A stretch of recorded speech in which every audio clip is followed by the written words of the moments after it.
Olá! A deputada Janaína Pascoal apresentou aqui na Assembleia Legislativa o projeto de lei 643 de 2019, que determina aulas de luta corporal para meninas. O projeto está em tramitação na casa, mas eu convido você a saber melhor sobre essa proposta. E para isso, eu recebo aqui no Ideias e Debates de hoje a deputada Janaína Pascoal do PSL. Seja bem-vinda, deputada. Obrigada pela oportunidade. Recebo também o sensei de Aikido, Leonardo Sodré. Leonardo, seja muito bem-vindo aqui à Rede Alesp. Muito obrigado, prazer estar aqui com você e com a deputada. Deputada, eu queria começar contextualizando as pessoas com relação à proposta. A senhora é autora da lei, do projeto, como eu falei anteriormente, 643 de 2019, que determina que uma das aulas semanais de educação física seja destinada ao ensino de alguma modalidade de luta corporal às alunas, tanto no ensino fundamental quanto no ensino médio. Queria saber como surgiu essa proposta, deputada. Na verdade, ela é uma proposta de campanha mesmo, né? Primeiro eu cumprimento o mestre que nos dá a honra aqui desse diálogo, e eu preciso fazer uma aula experimental, porque essa é uma arte marcial que eu nunca tentei. É considerado uma arte marcial? É considerado uma arte marcial?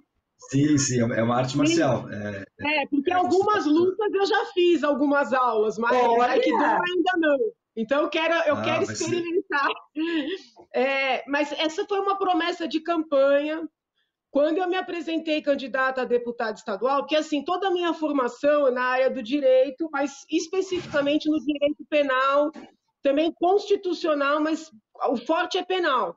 Então, a rigor, a minha pauta é federal, né? Então, eu precisei buscar temas da esfera estadual, até para poder fazer uma campanha justa, né? Não com promessas genéricas. E uma das propostas, eu fiz até um panfletinho com várias propostinhas, né, de projetos que eu queria apresentar.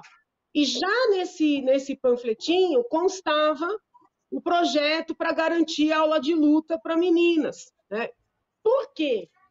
Porque eu estudo violência, não só violência contra a mulher, mas violência como um todo há muito tempo, e me incomoda muito, toda vez que se fala, né, de violência contra a mulher, sempre o foco é da mulher vítima, da mulher que precisa de proteção, da mulher que tem que ter ali o botão do pânico para apertar, para vir um policial. Nunca são propostas que colocam a mulher como protagonista, a mulher como alguém capaz de se defender, entendeu? E para quem conhece um pouco de luta, estuda um pouco, conhece pessoas que lutam, a disciplina é um fator importante, a força, né? Você aprende a concentrar a sua força, entendeu? A pessoa que é treinada para luta, ela pode até ser uma pessoa magrinha, pequenininha, mas ela tem a capacidade de mentalmente transferir a sua força para as mãos, para as pernas, entendeu? E normalmente quando uma mulher sofre por exemplo, um estupro, ou quando ela sofre uma agressão, ela está num ambiente privado, né? Ou ela está, por exemplo, num ônibus, a pessoa, o que é infelizmente muito comum, né? O agressor sexual, ele vai observando essa mulher no seu roteiro, né? De casa para o trabalho, trabalho para casa. Aí ele sai ou um ponto antes ou um ponto depois, ou vai adiante ou volta ao encontro dessa mulher, leva essa mulher para um local mais ermo, entendeu? Então, assim, são situações em que a mulher ela não está esperando, né? E aí a força física, o preparo para reagir de maneira correta, tudo isso é muito determinante para essa mulher se salvar. São muitos os casos, eu lembro de um ex-orientando meu no mestrado, que é magistrado hoje, ele uma vez me mandou uma mensagem, ele falou, nossa, professora, a senhora falava tanto disso, e eu peguei um caso aqui que a moça não foi estuprada, porque a moça é lutadora, entendeu? E N situações, tem estudos também acadêmicos que eu cito na justificativa do projeto, demonstrando, né, que a luta para a mulher, além dessa capacidade de proteção, em seja disciplina, né, como seja para o homem também, mas eu vejo esse projeto como um projeto verdadeiramente feminista, entendeu? Porque não é o projeto da mulher que precisa de proteção, é o projeto da mulher que se protege, né? E mesmo para aquela violência praticada por um parceiro, vamos dizer assim, mais permanente, né? O cidadão que sabe que a mulher luta, ele vai pensar duas vezes, entendeu? Antes de querer partir para cima dela. A mulher pode proteger melhor seus filhos, né? Então, eu penso o seguinte, a educação física já está prevista. Eu li a Base Nacional Curricular Comum, né, inteira, são mais de quase 1000 páginas, eu li inteirinha. A luta está prevista como disciplina, como matéria, né, na Base Nacional Curricular Comum. Só o que eu fiz foi, vamos dizer assim, garantir, pelo menos para início, né, da introdução dessas modalidades nas escolas, que haja prevalência para as meninas, entendeu? Porque existe uma violência maior contra a mulher, existe uma diferença de força, né, entre homens e mulheres. Então, eu não acho que seja inconstitucional, sabe? Por exemplo, criaram o tipo penal do feminicídio, que a pena prevista para o feminicídio é muito maior do que o homicídio. No início, muitas pessoas alegavam que era inconstitucional, porque a vida é a mesma para homem e para mulher. Prevaleceu o entendimento de que não é inconstitucional porque a mulher é mais fraca, porque ela é uma vítima avisada. Concorde-se ou não com isso, prevaleceu esse entendimento. Então, para uma disciplina na escola, eu acho que o pensamento haveria de ser o mesmo, né? Então, assim, essa é uma explanação inicial, né, para o nosso diálogo. Perfeito, deputada. Adorei saber que a senhora praticou já artes marciais, muito bacana. Eu também fiz Muay Thai, não fiz uns 2 anos, 3 anos, assim. Gostaria de voltar, não está dando tempo, mas eu acho que é muito importante para a gente, não só para o condicionamento físico, mas pelas questões que a senhora colocou muito bem no nosso início de conversa. Eu acho que é importante realmente.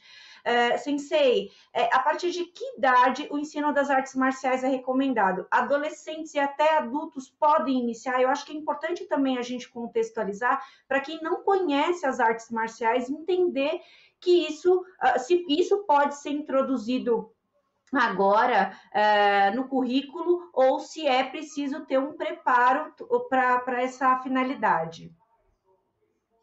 Primeiro, é bom saber que a deputada, né, tem essas propostas que podem revitalizar um pouco também as artes marciais, que são atividades que às vezes ficam relegadas a um certo esquecimento. E vai ser um prazer, se ela quiser conhecer, receber você e fazer uma aula experimental junto. Sobre a idade que pode começar, não, em si, se já tem uns 3 anos, você já consegue adaptar certas situações de ensino. Com 6 anos, você já tem uma certa noção um pouco melhor de como fluir dentro daquela estrutura, ou seja, não precisa adaptar tanto, mas ainda assim de maneira muito mais lúdica.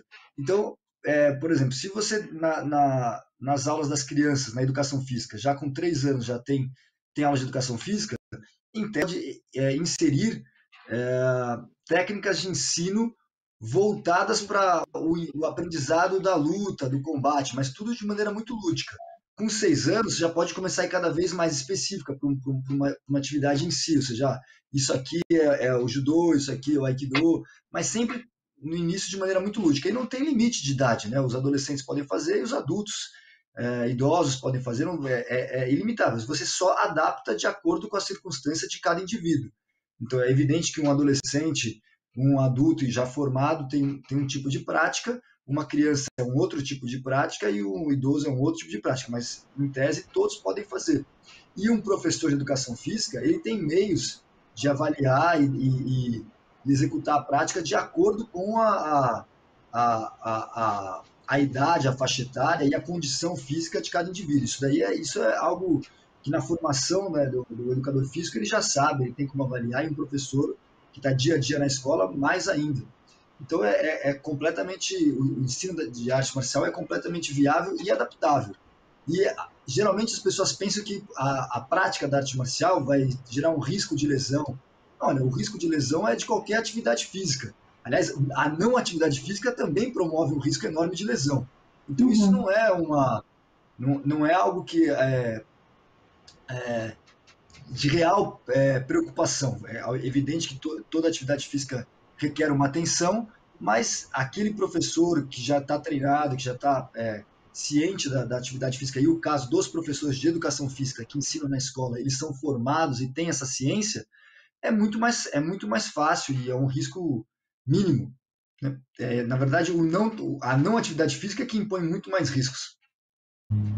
Perfeito. E eu posso até falar com relação, por exemplo, ao Muay Thai, que a gente sempre fez a competição, o treino entre meninos, meninas, pessoas de menos idade, de mais idade, e isso sem nenhum problema, nunca houve nenhuma lesão aí, porque obviamente que se você vai treinar com uma pessoa mais frágil, você vai colocar uma força menor na sua atividade, no seu treinamento. Deputada, a senhora falou muito dessa questão do preparo físico, mas a gente sabe que as lutas corporais, elas também contribuem para um equilíbrio do corpo e da mente. A senhora avalia que a inclusão dessa modalidade pode até contribuir no dia a dia da escola mesmo, em outras atividades, na disciplina, na concentração dos alunos. A senhora acha que isso, de uma maneira geral, vai contribuir também? Então, eu sou uma defensora aguerrida, né, da prática esportiva para a melhora da mente. Né? Eu sou professora de Direito. Com muita frequência eu falava isso para os meus alunos, que era importante fazer exercício físico, né, qualquer que seja ele. Agora, a luta em especial, como ela é sempre acompanhada, né, de uma filosofia, entendeu? De ensinamentos também teóricos, ainda que sejam dados ali de maneira informal ao longo da aula, acaba tendo um impacto maior nessa concentração, no autocontrole, né? Porque às vezes as pessoas falam, vai ensinar luta, as crianças vão bater nas demais, é o contrário, entendeu? Porque toda luta, ela ensina que você tem que fazer uso, vamos dizer assim, consciente daquela ferramenta que você está ganhando, entendeu? Em regra, a luta é ensinada para finalidade defensiva, entendeu? Somente essas mais tradicionais. Então, tem um impacto positivo, sim, no aprendizado, né? Eu falava intuitivamente, eu dou aula há muitos anos, eu tenho 46 anos, eu comecei a dar aula com 23 anos, de Direito, porque de inglês eu dei aula com 19 anos, 20 anos eu dava aula de inglês. E eu sempre defendi que a oxigenação, né, que o exercício ele acarreta, né, esses hormônios todos, isso tudo que acontece no corpo da gente quando a gente se movimenta, que isso tem um impacto positivo também no funcionamento do cérebro. Eu falava por intuição, pela minha experiência, pela observação. Só que depois, dando aula de bioética e lendo textos sobre neurociência, eu encontrei respaldo acadêmico, né, para o que eu falava intuitivamente, entendeu? Já tem pesquisas mostrando, né, que a movimentação do corpo, que ela é importante para você também bem desenvolver e usar o cérebro. Né? Eu acredito muito no espírito, então eu sempre falo, né, que nós somos um todo, né, de corpo, mente e espírito. Né? Então, se você integra esse todo, esse organismo vai funcionar de uma maneira melhor. Mas eu queria aproveitar e perguntar para o professor se ele tem alguma situação que ele vivenciou diretamente ou que ele saiba, né, com o convívio que tem, de alguma mulher que se defendeu por força da luta. Sim, sim. Eu dou aula já de Aikido, tem quase 20 anos, e já tive situações relatadas por alunas minhas que, devido à prática, né, conseguiram se defender ou até mesmo antever situações que eram de possível conflito ou confronto. Então, tem inúmeras, né? Tem alunas minhas que se defenderam de assaltos, tem alunas minhas que, através da prática da atividade física, foram reconhecendo situações agressivas de relacionamentos ou de parentes que estavam próximos, e aí com isso você antevê né, a possibilidade do combate, e aí você já se protege antes. Porque muitas vezes, né, no caso principalmente quando a gente vai falar de defesa pessoal feminina, a maior parte do risco não está no que a gente imagina, no beco sem saída, numa rua escura, com alguém que você desconhece. Geralmente, as situações mais necessárias para a defesa estão naqueles que estão próximos a você. E você não percebe. E você, com a prática de uma atividade marcial, você constantemente está lidando com conflito. E aí você percebe situações, palavras agressivas, posturas ou posições agressivas na pessoa e antevê, ou você consegue controlar ou mesmo escapar. Porque às vezes as pessoas podem pensar que mas vai ensinar as mulheres a se defender, aí ela vai tentar fazer algo e com pouco tempo de treino não vai conseguir. Mas não é só se defender de pegar o ataque, torcer, jogar no chão, mas às vezes é você constatar que aquilo é uma situação de possível risco e, inclusive, a fuga é uma situação necessária. E às vezes as pessoas não percebem, vão mantendo, né, aquela situação e acaba ficando num momento pior ainda para executar algum tipo de defesa. E aí, no decorrer desses anos que eu dou aula, várias mulheres já relataram isso, né, que através da prática elas conseguiram se defender ou sair de situações que eram, vamos dizer, conflituosas. E vai além disso, é o que vocês falaram, a pessoa treinando, ela se sente, para dizer uma palavra comum, empoderada, né? Ela vai se sentir cada vez mais dona de si e ter mais confiança e para fazer N coisas, não somente se defender de um possível ataque, mas tomar decisões de poder dizer não quando quiser, sem ter medo de falar não, poder dizer sim quando ela quiser, sem ter medo de dizer sim do que os outros vão pensar. Começa a ser mais, né, senhora do seu destino. Isso é uma coisa fundamental que as artes marciais conseguem proporcionar a todos, especialmente também às mulheres. Perfeito. Sensei, a gente falou aqui sobre a questão da disciplina, e que é muito comum o pessoal relacionar realmente as artes marciais com o indivíduo mais disciplinado. Eu queria saber se na sua experiência o senhor também observa isso, que de repente um aluno que chega, que é um pouco mais agitado, se ele, com as artes marciais, ele fica mais regrado, mais centrado e, claro, mais disciplinado. Sim, as artes marciais têm esse poder de...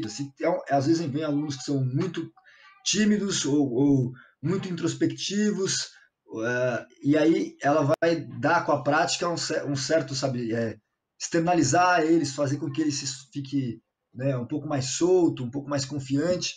E, por outro lado, tem o contrário. Às vezes você tem treinando, até mesmo inicialmente, muito da arte marcial acaba atraindo essas pessoas que, né, é um pouco mais supostamente agressivo, um pouco mais expansivo, e através da prática ele percebe que, olha, você tem que ficar um pouco mais calmo, um pouco mais tranquilo, porque o treino ele desenvolve isso.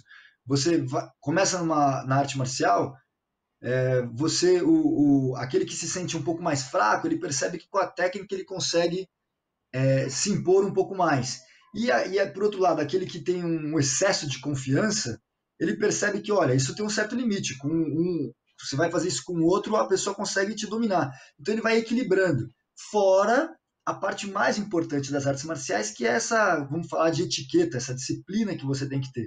E isso é fundamental, porque, né, a educação, não só a educação dos saberes, mas a educação, né, da formalidade, você aprender a tratar o outro corretamente, um por favor, um muito obrigado, isso abre inúmeras portas. E quando você oferece isso, a pessoa percebe o poder da gentileza, o poder da educação. Isso é um avanço sensacional, não só no aprendizado, mas na vida da pessoa, né? Faz toda a diferença. Alguém que, se eu furar a fila de você, ou virar, por favor, posso entrar aqui na sua frente, ser educado, você consegue abrir portas, né? E é fundamental. Então, a prática da arte marcial, ela promove isso. Desde essa disciplina de você perceber o real poder da gentileza, o poder da educação, até mesmo você ter essa constatação, né, de que o caminho do meio, né, você estar centrado é algo fundamental, porque através do centro você pode correr mais fácil para a direita ou para a esquerda, para frente e para trás. Então dá uma amplitude maior, né, de possibilidades, tanto físicas quanto mentais, né, você estar centrado. Perfeito. Deputada, o Sensei falou no começo que os professores de educação física têm essa noção da questão corporal e tal, isso é da formação deles, mas eles precisam da técnica. Eu queria saber como é que vai funcionar para quem não tem essa formação técnica para adquirir esse conhecimento. Então, quando eu apresentei o projeto, eu pedi uma audiência com o secretário da Educação para tratar com ele desta e de outras pautas, né? Lembro que falei do ensino integral, ele disse que o governo mesmo mandaria um projeto para aumentar a disponibilidade de vagas no ensino integral. Falei de homeschooling, né? Nesse momento o Tenente Nascimento, que é deputado também, ainda não tinha apresentado o projeto dele de homeschooling. Eu pretendia apresentar. Como o Tenente apresentou, eu passei a apoiar o projeto do Tenente, e isso antes da pandemia, né? E agora a gente está vendo como o homeschooling passou a ser uma realidade, né? O ensino domiciliar, o ensino a partir de casa. E é óbvio que existem várias modalidades, mas só um parêntese. E levei essa questão da luta. Como ele, o secretário Rosselli, que está hoje em São Paulo, ele era ministro na época que foi feita a Base Nacional Comum, BNCC, Base Nacional Comum Curricular, e que essa base prevê a luta, ele recebeu assim de maneira entusiasmada o projeto, e o que ele disse? Que existem professores de educação que já praticam modalidades, mas que ele poderia utilizar os centros Paula Souza, onde eles fazem treinamentos e reciclagens de professores, para treinar esses professores, né? Não digo para serem mestres, né, como o nosso entrevistado, mas para terem noções básicas, para começarem a trabalhar isso com suas turmas, e acaba desenvolvendo o interesse, desenvolvendo técnicas de defesa. Então, assim, na medida em que eu encontrei esse acolhimento, né, por parte do secretário, inclusive planejando como treinar os professores, eu fiquei ainda mais animada e apresentei o projeto.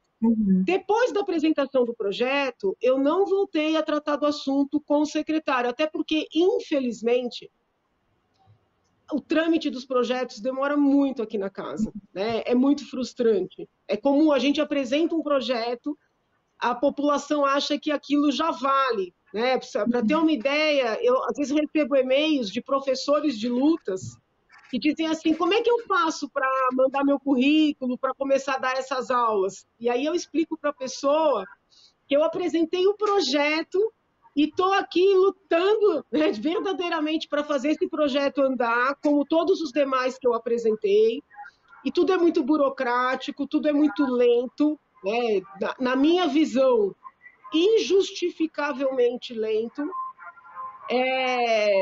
Quando a gente tem uma postura independente, crítica, né? Quando a gente fala o que acha que está errado, a nossa situação na casa fica mais complicada, né? As pessoas não têm coragem de falar, mas eu digo. Quando você tem uma postura em que você elogia o que tem que ser elogiado, critica o que tem que ser criticado, a sua vida aqui dentro fica bem mais difícil. Eu dou um exemplo com esse próprio projeto, né? A Melissa nos convidou para esse programa, professor, porque o projeto, que já tinha sido aprovado na CCJ, foi aprovado na Comissão de Educação. Numa sessão pública, votação unânime. Acredite o senhor ou não, ainda não sei por ordem de quem, a votação foi anulada.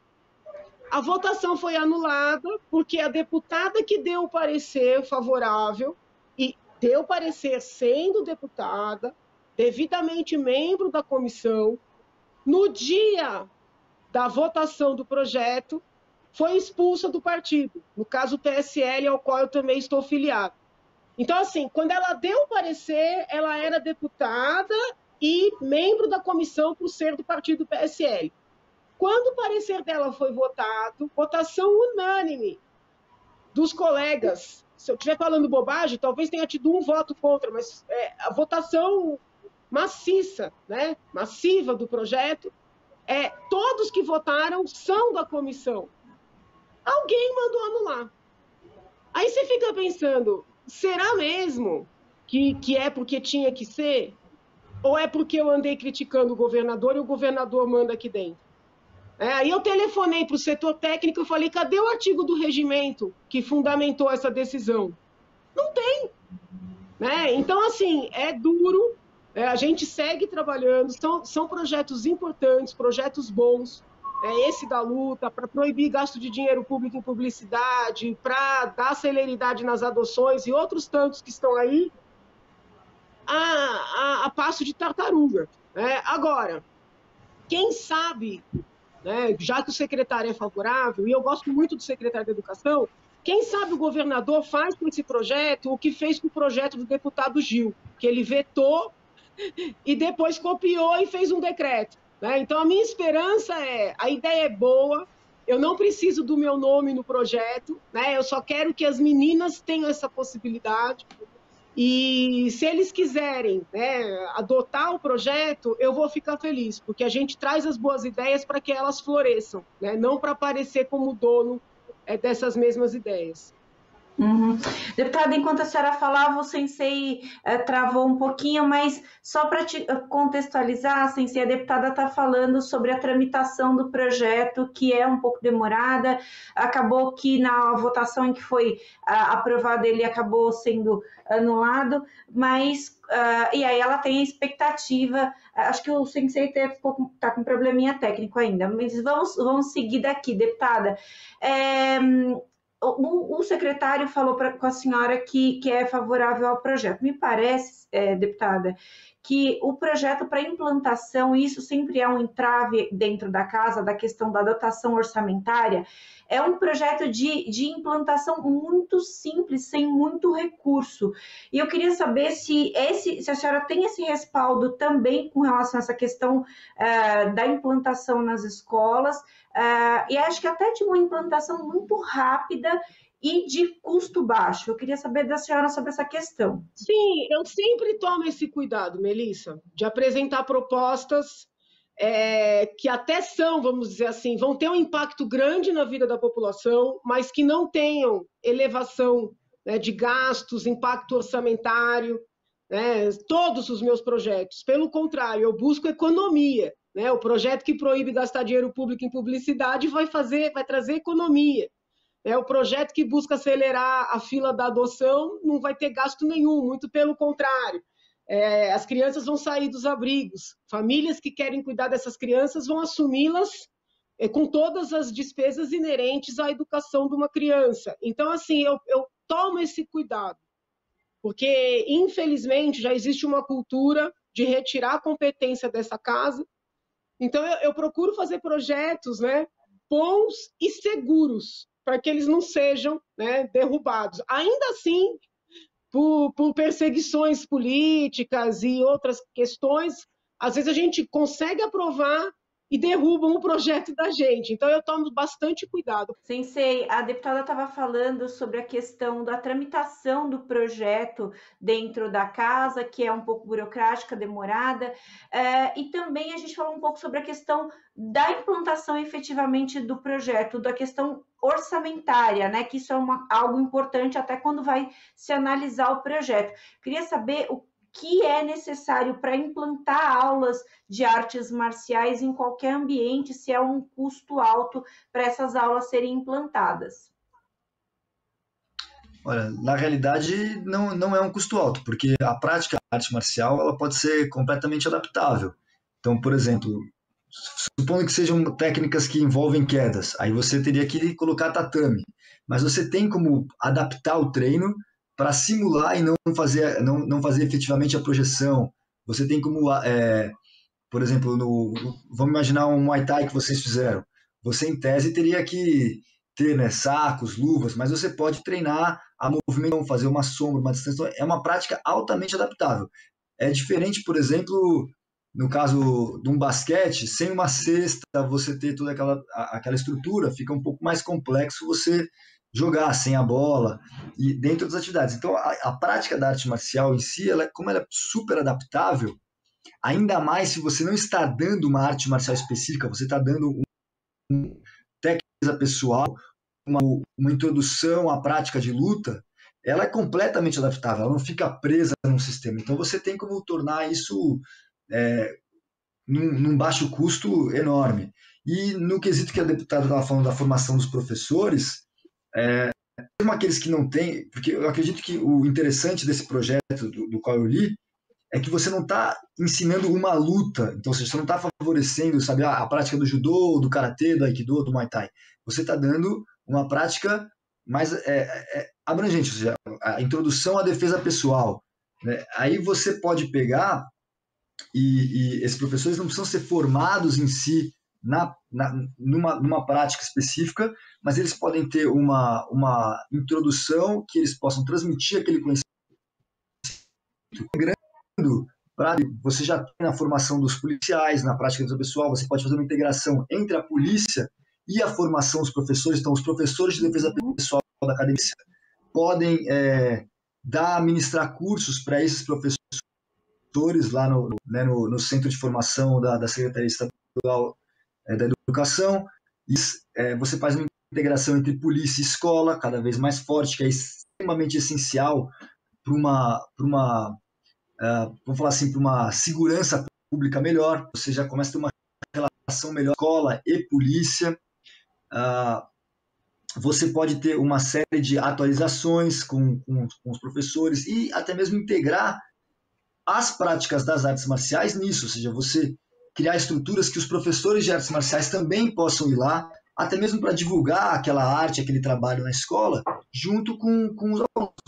Eu faço, vira e mexe, vou dar aulas sobre o Aikido em pares e, infelizmente, nunca fiz isso em escolas públicas, seja porque não tem resultado, seja porque a burocracia é maior. Nesse projeto, você tem como ter essa possibilidade, tanto da integração com a polícia, tanto da integração da escola com outras práticas de artes marciais. Tem essa abertura maior, né? E eu acho que o custo é extremamente baixo, porque você a prática de acordo com a situação que tem. Claro, se a verba for maior, você tem como ter estruturas diferenciadas, mas não tendo, é altamente adaptável. Deputada, o Sensei colocou pontos aqui muito importantes, como essa questão da integração com a polícia, do profissional já da área das artes marciais também ajudar nas escolas. A gente sabe como essa integração é importante até para reforçar aí o entendimento das alunas com relação à importância dessa prática. A senhora acredita que essa geração que vai, com certeza, o seu projeto vai se tornar lei, essa geração que vai ter acesso a essas aulas a médio e longo prazo vai impactar nesses índices, da redução dos índices de violência? Eu acredito sim nisso, e por uma das reuniões que eu tive com o secretário, que era de um outro projeto que ele pretende mandar para casa, para criar uma carreira nova de professores, eu percebo que ele tem um perfil um pouco mais informal, no sentido de permitir contratações, vamos dizer assim, diferentes daquelas tradicionais, que necessariamente tem que ter um concurso. Então, eu vejo espaço, por exemplo, para contratação de mestres, né, das mais diversas lutas, e quando eu propus luta, genericamente, foi proposital, porque se eu elegesse uma modalidade, primeiro estaria discriminando injustamente as demais, mas estaria fechando, né, o nosso universo de trabalho e tratando de maneira geral de lutas. A gente tem mais gente para trabalhar, né, nas escolas estaduais.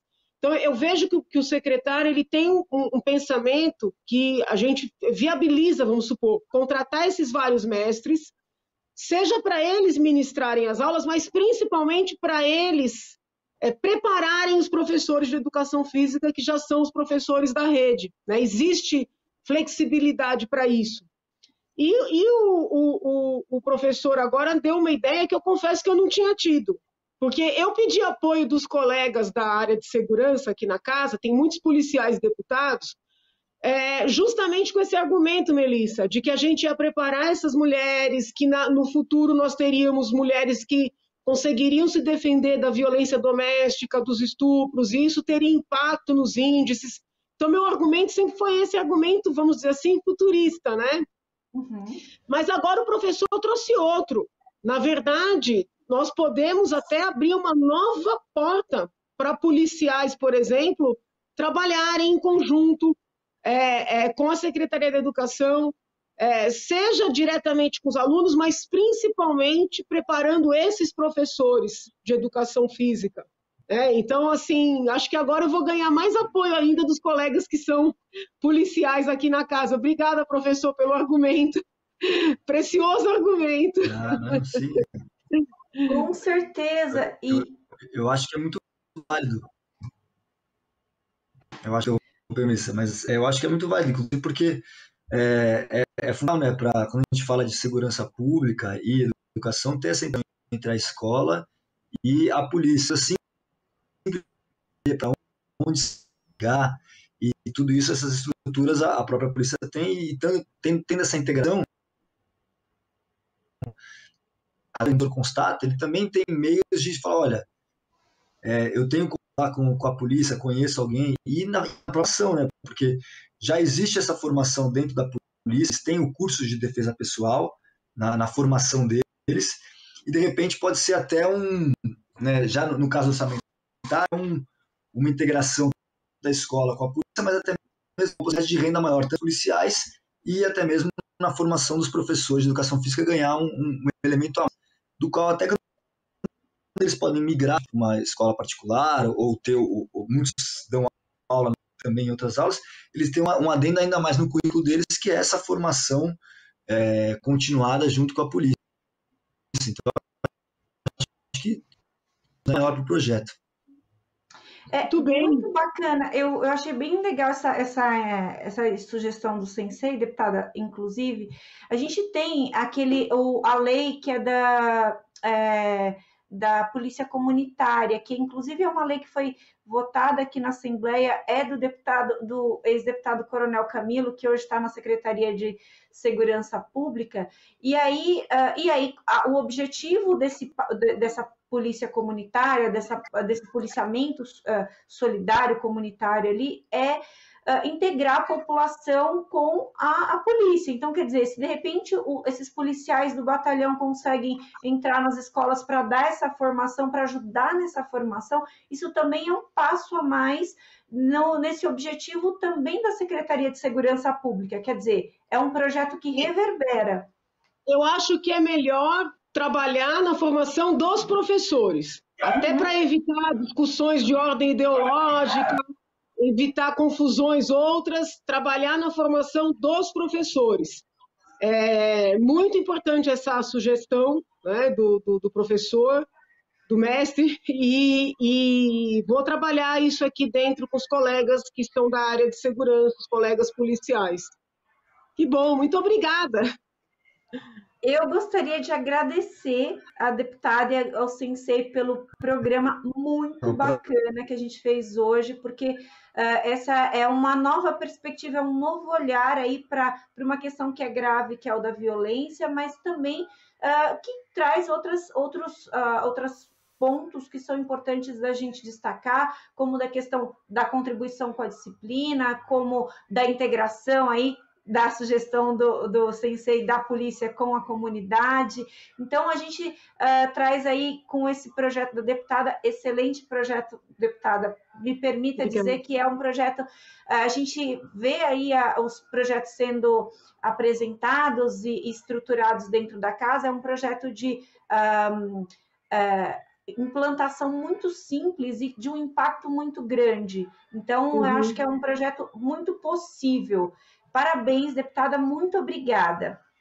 Eu que agradeço o professor, me trouxe novos argumentos, né? Fortalece a minha luta interna aqui. Estamos no mês das mulheres, vamos parar de olhar as mulheres como vítimas, né? As mulheres aí tomar as rédeas da sua vida, do seu destino. Essa aqui é a mensagem da nossa conversa aqui. Obrigada, professor, obrigada, Melissa. Obrigada, deputada. Obrigada, Sensei, pela conversa muito boa, muito esclarecedora. Muito obrigada. Eu que agradeço, é um prazer participar e me coloco à disposição para o que for necessário ajudar esse projeto. Espero que consiga ser aprovado e aplicado. Obrigado, né, pela valorização das artes marciais, que precisam realmente cada vez mais de um apoio, não só como prática esportiva, mas como uma prática de vida. É verdade, é verdade. Corpo, mente e alma. Obrigada, fica com Deus. Obrigado. Esse foi mais um Ideias e Debates. A gente falou com a deputada Janaína Pascoal, do PSL, e com o sensei Leonardo Sodré sobre o ensino de lutas aí no ensino médio e fundamental. É um projeto da deputada Janaína Pascoal, que está em tramitação aqui na Assembleia Legislativa e que pode ser implantado nas escolas, que deverá ser implantado nas escolas de ensino médio e fundamental. Você fica agora com a programação da Rede Alesp, você pode rever esse programa e outros programas da Rede Alesp nas nossas redes sociais. Muito obrigada pela sua companhia e até mais.